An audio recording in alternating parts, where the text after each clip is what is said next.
So it would seem as though President Trump is in another fight with Senator John McCain.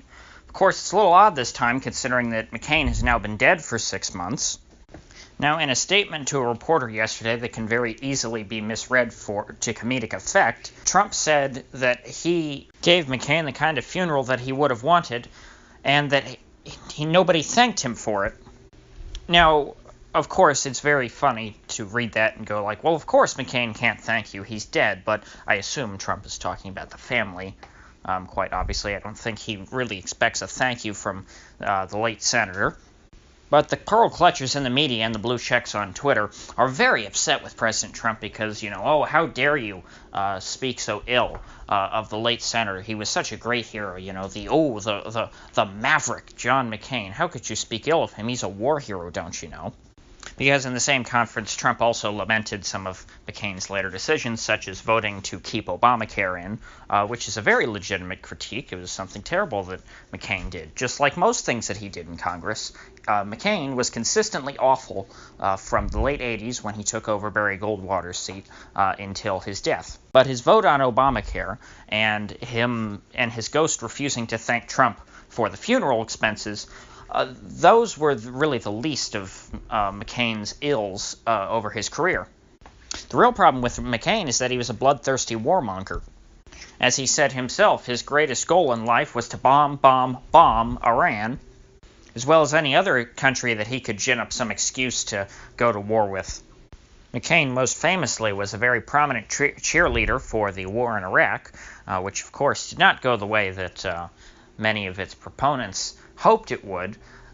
Not only is Iraq a basket case today, but in making it a basket case, the war killed about 500,000 people on the low end, and of course most of those were non-white. Not that you'll be hearing the media talk too much about that. Now, normally you would think that if you had a politician who supported some kind of policy that ended up killing 500,000 non-white people, you would think that the SJWs and the blue checks on Twitter and the mainstream media would be all over them and would call them, quite understandably, the worst thing since Hitler.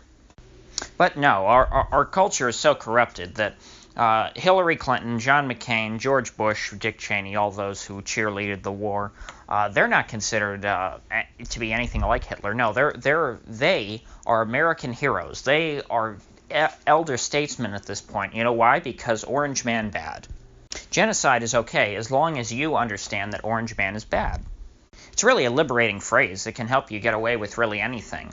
I mean, get drunk and rape somebody, Orange Man bad. Whoosh, there you go. Now you're good and you're a male feminist again. The woman herself may even retroactively grant you consent. Murder your neighbor? Don't worry. Tell his wife Orange Man bad, and she may even just remarry you as a widow. But all jokes aside, McCain was legitimately a living monster.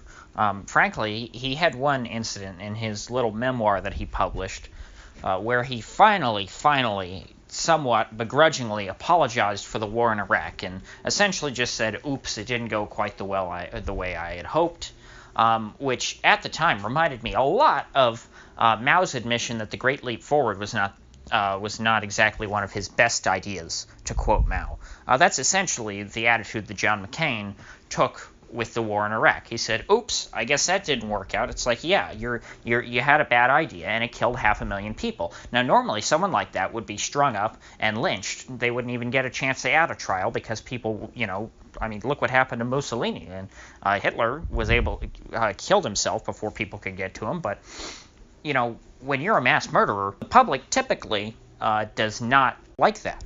Unless, of course, you wrap yourself in the American flag, which is, truth, justice, and the American way, and all that Superman stuff. Then you can do no wrong, because for all her faults, America is a force for good in the world. Because just think, if America hadn't started a war in Iraq and killed at least 500,000 people, well then, Russia might have just sat there and twiddled their thumbs and done nothing. Oh wait, that's what they did anyway, because literally no one had any reason to fight Iraq over anything. It's not like, Russia was going to invade and institute communism, and we had to protect the Iraqis, so we had to kill the Iraqis to save the Iraqis, just like the free market system after 2008.